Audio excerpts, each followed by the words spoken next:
Now, Tina, I have to confess to you, we talked about Project Hail Mary in previous episodes. We both saw Mercy in IMAX 3D. And before then, they showed a quick little prologue for Project Hail Mary.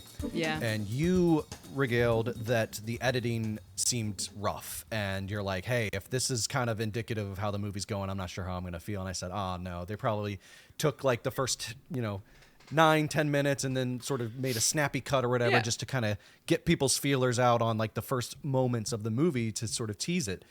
And then I saw the movie before you, and then I had to come correct and text you and say, hey, you were right. The beginning is a bit rough. Still looks like that. It takes a bit to find its feet, but when it does, it's really good. So just wanted to say that. The movie we're talking about, of course, is Project Hail Mary. This is directed by Phil Lord and Chris Miller, their first live-action film since 22 Jump Street, I believe. Wow. Long-ass time. They directed the Lego Movie, and then they serve as executive producers and writing on the Spider-Verse movies. I think they did the first Spider-Verse directing. I think it was like a combo job between them and some other cats, if I can pull this up real fast live on the spot. It was, Bob Perschetti, Peter Ramsey, and Rodney Rothman directed Spider-Man Into the Spider-Verse. Phil Lord helped write it with Rodney Rothman. I see. And then Across the Spider-Verse, that one was written by Phil Lord, Chris Miller, Dave Callahan, and not directed by any of them. We ever getting that third one? Unrelated, but we ever getting the third one? Supposed to be 2027. It was supposed to be 2025, but it's just been delayed so much. So I hope we do. Project Hail Mary, though, comes to us, like I said, from Phil Lord, Chris Miller, written by Drew Goddard, based on a book of the same name by Andy Weir. Drew Goddard previously directed another one of Andy Weir's films in The Martian. This movie stars Ryan Gosling and Sandra Hüller, and the plot is as such. A science teacher wakes up alone on a spaceship. As his memories return, he uncovers a mission to stop a mysterious substance killing Earth's sun and that an unexpected friendship may be the key. Sorry I stumbled over that. It looked like that was a runoff sentence, and it was. But anyway, Project Hail Mary coming in at a whopping 2 hours and 36 minutes. First of all, that was long. It did not need to be that long. Seeing it twice, there's multiple moments near I've seen it twice, yeah. I saw it in Dolby, and then I saw it in IMAX. I wanted to see the Dune trailer in IMAX. Leave me alone.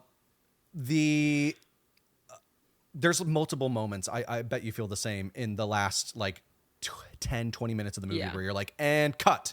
Yeah. And cut. And then it just keeps going. But I digress. Tina, what'd you think? Well, first, I would just like to say that my dad, I let him pick out our tickets for the first time ever. He put us in a standard definition theater. Oh, nice. So I got none of the You didn't give him any guardrails? You didn't be like, you should shoot for IMAX. He's a space guy. Like, he worked at NASA. He wanted to see it on the big screen. I think he just got lost in the AMC app. Gotcha. So you should help him next time. I guess so. For next time, we won't be seeing Project Hail Mary again. I did not have a fun time. Now this is the show, guys. This is why we do. I think you'll hate this. For a moment there, it seemed like we were agreeing on too much, and now we've done two reviews in a row where we don't agree. Tell me, where do you take umbrage? Okay, first of all, too long, like I said. Second of all, I think what I really loved about The Martian was the scientific nature of it. And I feel like for this one, because he invented the astrophage and the Petrova belt, is that it? It's the Petrova line. He didn't invent astrophage. Astrophage is the stuff that's being sucked from the sun. Yeah, but in terms of like using it to power this stuff. Correct. Yeah. Well, yeah. The scientists came up with the idea that they could use it as propulsion. Yeah. So, but then like the whole idea of the Petrova line, which they were like very lax about explaining what's going on over there. They were just kind of like, it's up there. Stars fading. We don't know why. So I didn't really love that. I think that it felt like it was trying to be Arrival without getting the emotional weight of Arrival. That being said, I still cried because I love Ryan Gosling so much. But Good. it was just so weighty, and Sandra Hüller's character was fascinating. But again, another, like, we had 2.5 hours. We couldn't spend a little more time with her and like the weight of her decisions that she had to make. And I was trying to, the tone was a big issue for me. How it was kind of all over the place and kind of like a little too jokey, a little too Avengers-y for my liking. I have heard similar complaints from other friends of mine that rubbed up against the tone and more specifically the humor. I will say that as someone that read the book, the humor, that's kind of part and parcel with the book. Like Ryland Grace is a jokey sort of like, he doesn't really like cussing, and he's kind of like, golly gee, like, this is crazy. What are we going to do? And Rocky's kind of the same way or whatever. Once it becomes like abundantly clear that like, that's the sort of like dynamic here. I mean, that is basically the movie. I could understand you having some like sort of maybe tonal whiplash with like, here's all this jokey, and then now suddenly everything is dire and like, Grace might end up dying, and then Rocky's got to do something, and it's like, and we're supposed to be sad, but then it's like, everything's okay, and then like, but this is like, I may not ever go home, and then it's like very, very serious, and then it's like, well, maybe you will, and then it's like, okay, cool, and then we're like all celebrating and stuff. So like, I totally get that. It packs in a lot in that 2.5 hour runtime that it kind of has to like sprint through the book. But a lot of filler, I would argue. Like they make mountains out of these little molehills. And I think like that's the problem, is that there are too many like big climactic moments, which on paper I get it. What they were able to do with the digital art of creating space out there, I would want to spend half the movie out there anyway. Like I think that was phenomenal, and I wish I saw it in IMAX. But I think that there was just too much sort of running in place and then sprinting and then running in place. And like that sort of push, it never felt like it hit a decent stride all the way through. Stride. Yeah. I think that was like a main issue. Because I think in theory, again, like I think I could have liked the balance of his humor with the weightiness. And I think Ryan Gosling was able to pull off those scenes incredibly well.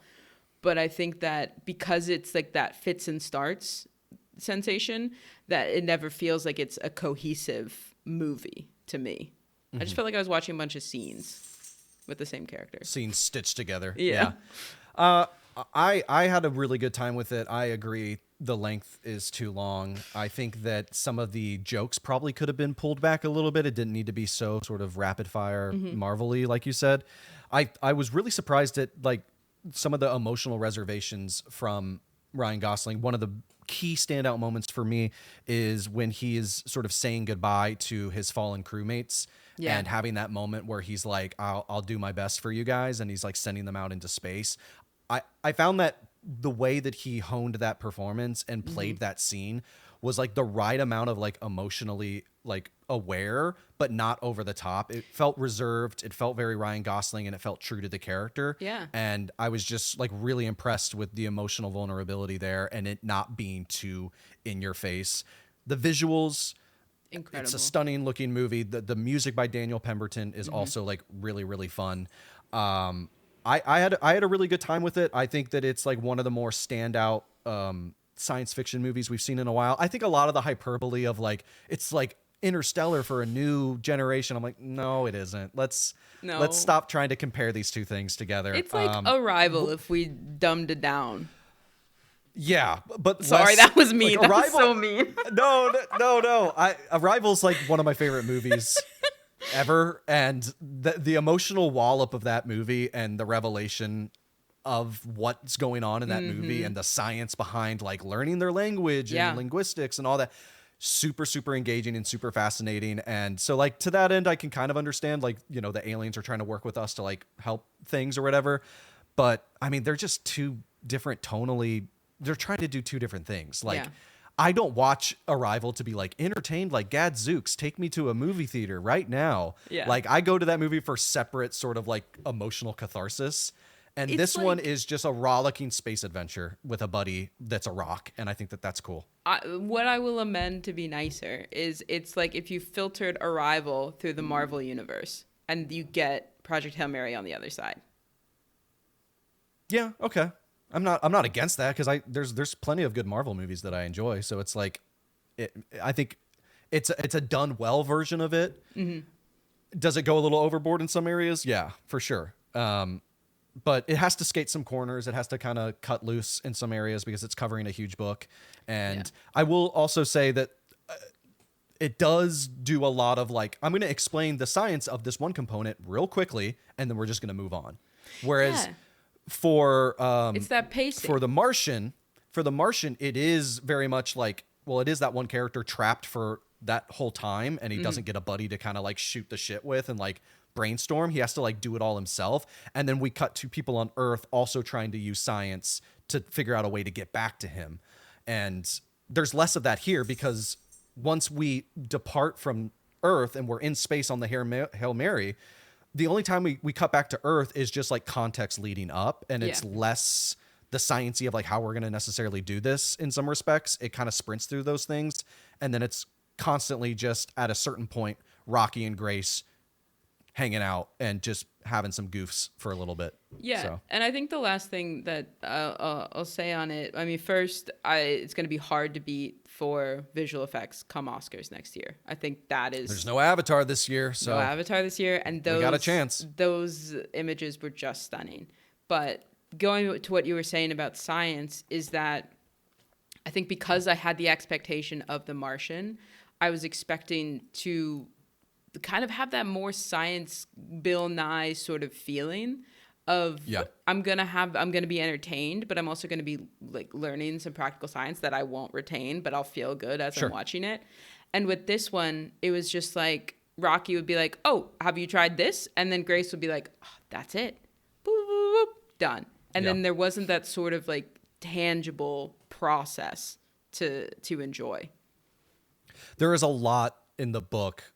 For my taste, to its detriment, because like my brain just like can't function that way, where it really does get into the weeds with the science stuff. Yeah. And I think probably Drew Goddard and Phil Lord and Chris Miller, when looking at this material and thinking about like what it could be, they probably did make the conscious decision to kind of pull back on that a little bit and lean in more into the buddy friendship between Grace and Rocky because of like the mass appeal that can garner with audiences, especially families and stuff. And like, when you think about it from that, like, I think of this movie as like a more family action space adventure movie versus me being like, I'm going to recommend. It is too long, but also Marvel movies are too long and kids go to that anyway. But I would recommend, like, this is more of a family space adventure movie than The Martian is. Oh, yeah. Like, I would not be taking my children to go see The Martian over this. You know what I mean? So, like, I think that they're trying to do two different things with that in mind. And so, like, I don't necessarily ding it for that. But in terms of, like, your expectations and, like, maybe what you wanted out of the movie, I can totally understand not vibing with those elements in particular. But overall, I really liked it. I saw it twice. Don't know where it's going to be this year for me in terms of favorites, but I definitely would recommend it if you haven't seen it yet. It's making a bunch of money. It's still in theaters at the time of this recording, so go check it out. And for all other reviews and movie news and podcasts, stick right here on I Think You'll Hate This. Be sure to leave a comment in the comment section below. Like, share, subscribe, do all that good stuff. We're on all the social medias. We're not on X anymore. I'm done with X. I deleted our account. Sorry, I'm telling you this now live, but it's over. I can't do it anymore. So, see you later, X. And we'll see you guys on the next review. Yeah. Go watch a Ryan Gosling movie. That's my guy. Go watch Blue Valentine. Hey, if you liked Project Hail Mary, check out Blue Valentine. You're going to love this one.